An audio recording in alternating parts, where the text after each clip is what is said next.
All right. So the next thing that I want to talk to you about is, well, one, just make sure that you know where all this information is. So like I said before, you can always go to hiveresearch.com and there's this AI lab section. So all the class notes, upcoming class, all the guides. So if you're like, hey, I know JP talked about something or some speaker talked about how to use this tool for something. What I've done is I've broken it up in two ways. One, you can see all the past classes. If you click into any one of them, they have the videos and instructions step by step for that class and broken up. And thanks to Pranav, who's actually on the meeting today, he's helped out with a lot of that content creation and slicing and dicing. But then there's also a guide section for some of these walkthroughs of how we've done it. There's some videos that are included. And then one of the things that I do periodically is an LLM model comparison. Many of you have asked, hey, what do I use what for? And there honestly are dramatic differences between the models. And what are they tuned for, or what's the best use case for them? So I will periodically, it looks like it's more of a once a quarter type of activity. I don't think it's like once a month activity. But you can see, what are the best cases, use cases, what are they scoring the best at, and what to use them for. And I put some of the scores and metrics that are in there. Surprisingly, this is a thing that everybody asks all the time. One thing on here, it says perplexity for research. That is not correct. The best research tool, and we've talked about it a few times, is parallel.ai. I use it especially when I'm building AI agents and trying to download their brain. Effectively, it's free if you're using it as a person, personally, because I think they give you like $75 of credit to use, which honestly is very hard to use. I've been using this for, I don't know, almost a year, and I haven't run out of free credit. So what's the use case? So if you're building an AI agent and you want really good quality research, the highest quality research, lowest hallucination, most comprehensive is parallel.ai. And I think they just closed a $100 million round just last month or the month before. So they have very good runway. They're doing fantastic. This is kind of the comparison of parallel from an accuracy standpoint and the cost standpoint. It is the cheapest, most accurate, highest value that you could possibly get. Perplexity is near there, but nowhere near the actual usage. Here's the downside. If you're going to run very deep, comprehensive research, it's going to take a long time.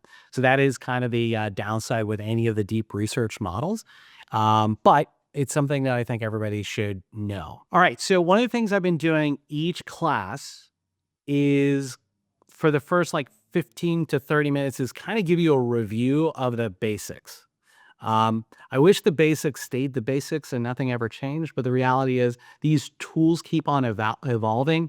Matt, who's CEO of a company here in Atlanta, he and I had a quick conversation, I think it was last week, Monday.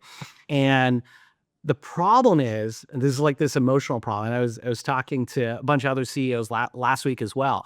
If I pick a platform and we're all in on a platform, what do I do whenever 6 months later there's a much better platform?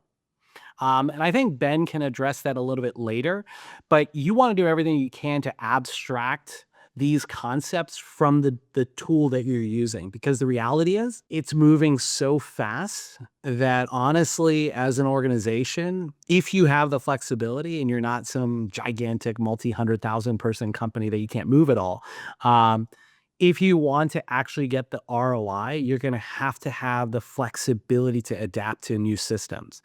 And so there are some best practices that we've used at the company to be able to migrate from one system to the other. Or if you're using multiple different systems, how do you maintain the security, what I call context files, the information for all these different tools, so you have some portability as these new tools come up?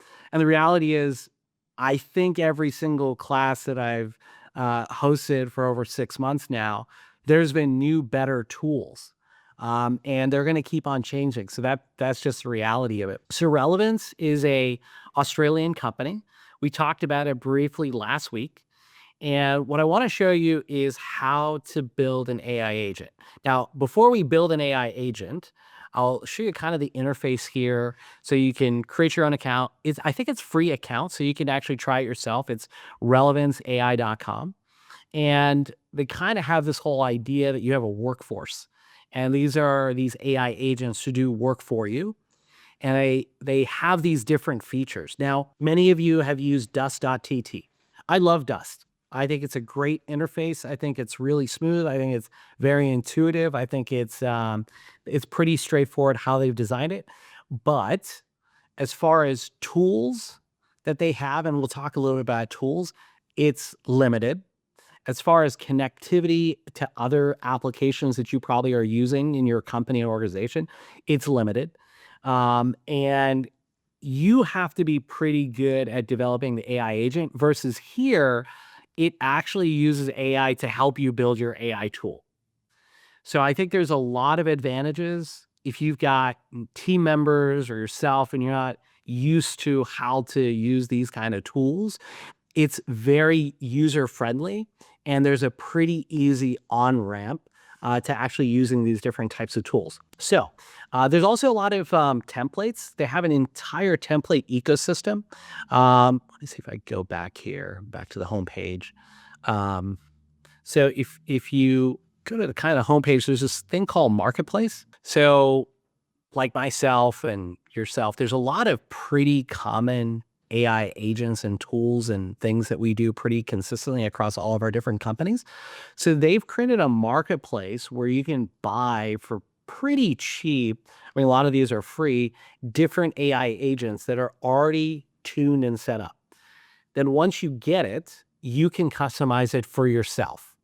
So for example, you can see kind of these different ones that are on there. So the benefit of that is, again, if you don't know exactly how to do something, or it's a pretty common thing that everybody else is doing, instead of creating all these things yourself, there's a whole entire ecosystem that's already built for you. The other thing is just the connectivity. A lot of us use LinkedIn.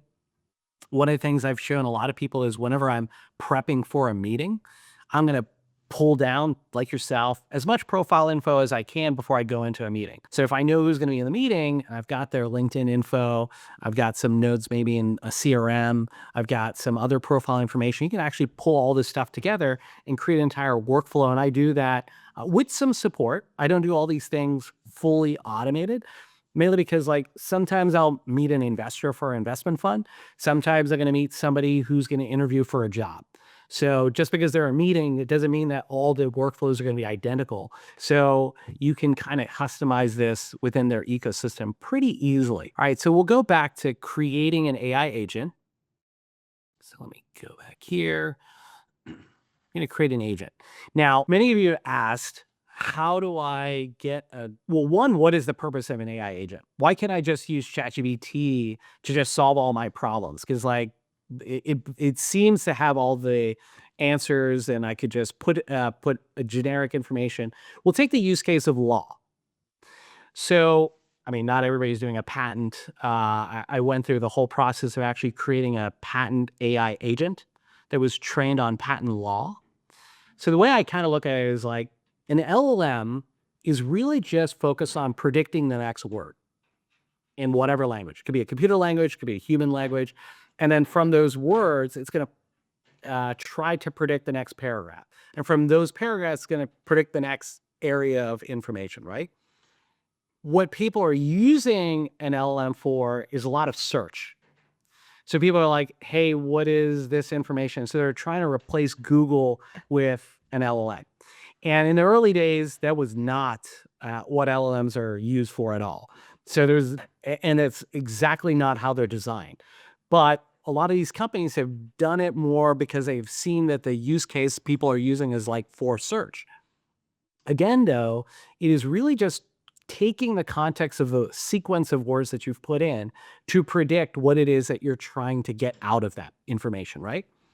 So why can't you just ask it what's the best patent or litigation or contract law analysis of a document?